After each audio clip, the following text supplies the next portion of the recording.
სალამი, მოგესალმებით, ვაგრძელებთ ჯონ მაკარტურის საუბრების ქართულ ენაზე ატვირთვას და ეს არის ბიბლიური კითხვები და პასუხები.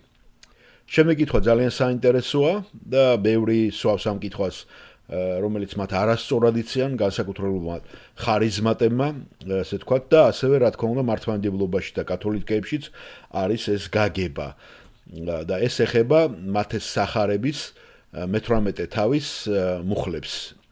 კერძოდ კი ეს არის 18 მუხლი, მაგრამ მე მთლიანად წავიკითხავ ამ კონტექსტს. კითხვის დამსმელი არის სტივი და ეს არის ბიბლიური კითხვები და პასუხების სესია, რომელიც ჩაწერილი იქნა 1982 წლის 17 ოქტომბერს.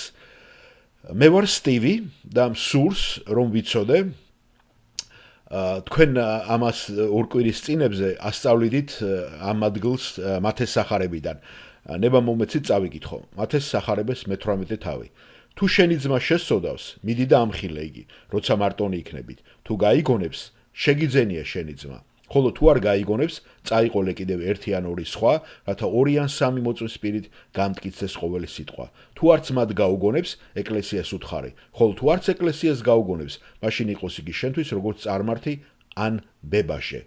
ჭეშმარიტად გეუბნები თქვენ, რასაც დედამიწაზე შეკრათ, ამაზე ლაპარაკი.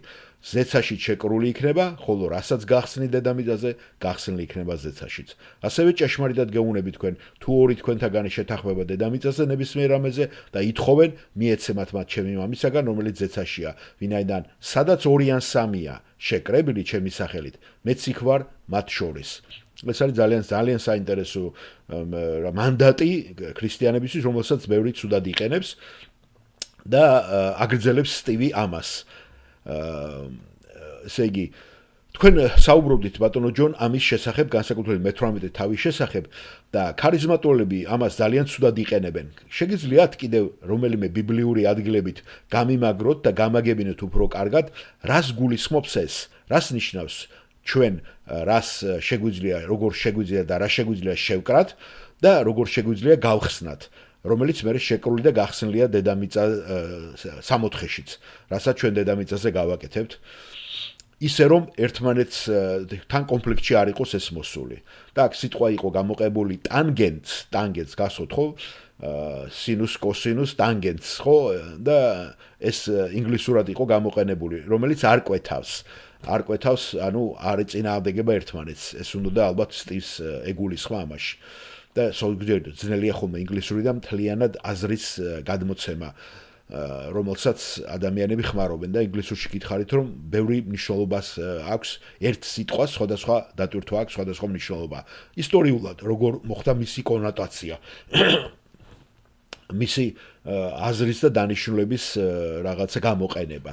და ისე შემოდის მე ყველა კულტურაში ესეთი მკოვარ. ჯონ მაკარტური პასუხობს. გასაგებია სტივ, და თქვენ კითხვაზე პასუხი ძალიან მარტივია. ერთადერთი საფუძველი, ვიმეორებ, რომელზედაც ჩვენ შეგვიძლია, რომ რაიმე შევკრათ და ეს ნიშნავს აკრძალვას. შეკრა ნიშნავს აკრძალვას. ან გავხსნათ, რაც ნიშნავს ნების დართვას. არის ის, რაც ნება დართულია, ან აკრძალულია და ნათლად მოხსენიებული, სად? წმინდა წერილში. ამიტომ ჩვენ არა გვაქვს უფლება გავცდეთ წმინდა წერილის ფურცლებს, საზღვრებს და დავაკავშიროთ რაიმე ეს რაღაცა ეს ნივთები აკრძალვასთან ან დახსნასთან ან ნებადართვასთან. შებოჭვისა და გახსნის ცნება რაბინული კონცეფცია იყო. რაბინების მიერ ხდებოდა ეს შეკრა და გახსნა და ეს ძველი არქაული საქმე არის. და ჩვენ თანამედროვე ენაზე ეს ნიშნავს დაშვება და აკრძალვა. და იესომ გახსოვთ უთხრა მოციქულებს. გახსოვდეთ, რომ რასაც აკრძალავ დედამიწაზე, აკრძალული იქნება ზეცაშიც და რასაც დაუშვებ დედამიწაზე, ნებადართული იქნება ზეცაშიც. სხვა სიტყვებით რომ ვთქვათ, ის უბრალოდ ამბობს, როდესაც თქვენ მოქმედებთ ღვთის გამოცხადებასთან შეთანხმებით. უკვე ზეცაც გიდასტურებთ ამას და ის მოქმედებს თქვენი სახელით. ეხლა უყურეთ, რა ხდება 18 თავში.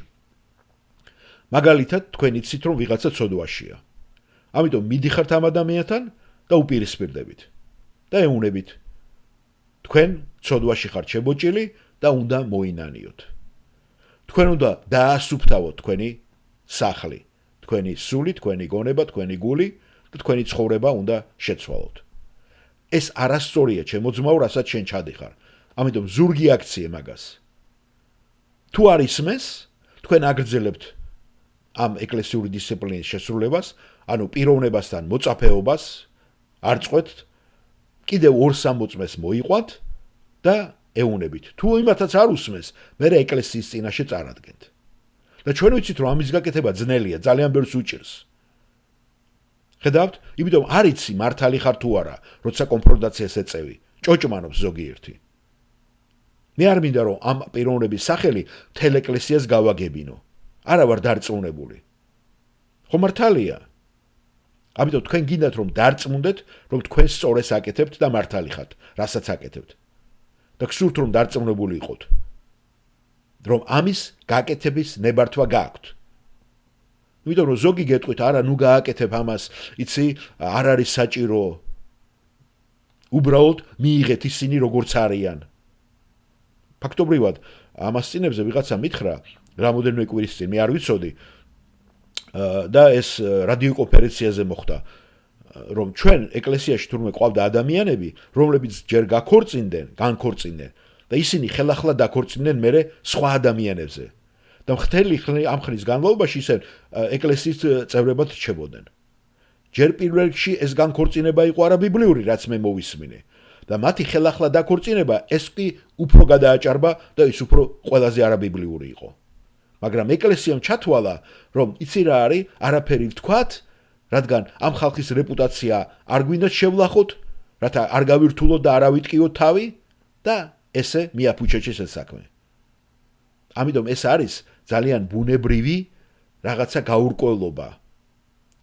გესმით, როდესაც ესეთი რაღაცას ვაწყდებით ჩვენ და ამის გათვალისწინებით სულიწმინდა ჩათვალა საჭიროდ და ქრისტე ამბობს ამას, ხო?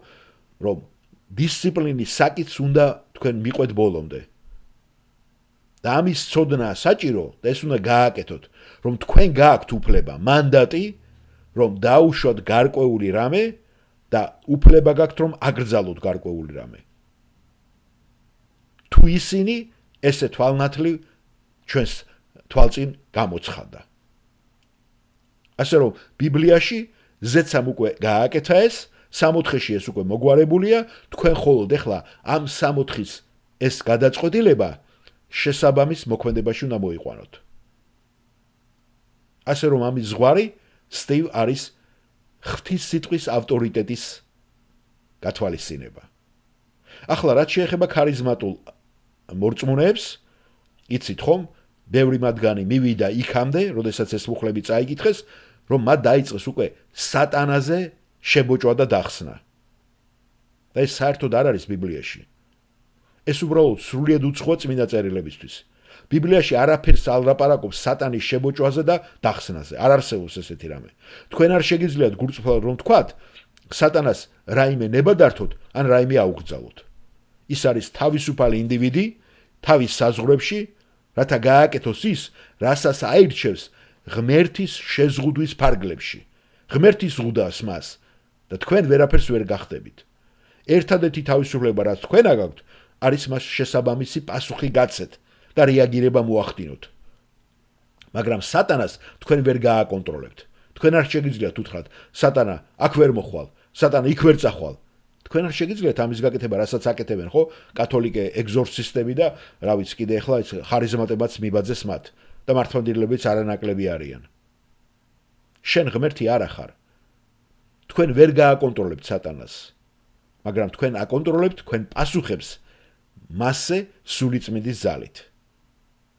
გახსოვთ იესომ რა უთხრა სატანას, ხომ? მაგალითი დაგვიტოვა ამისი. ასე რომ ეს მათი შებოჭვა დახსნა ძალიან გაცდა ბიბლიურ პარამეტრების საზღვრებს. ეს უკვე მის მიღმა ამ გაგებით. გესმით, სტივ? დიახ, მადლობა, ჯონ, სრულიად გასაგებია.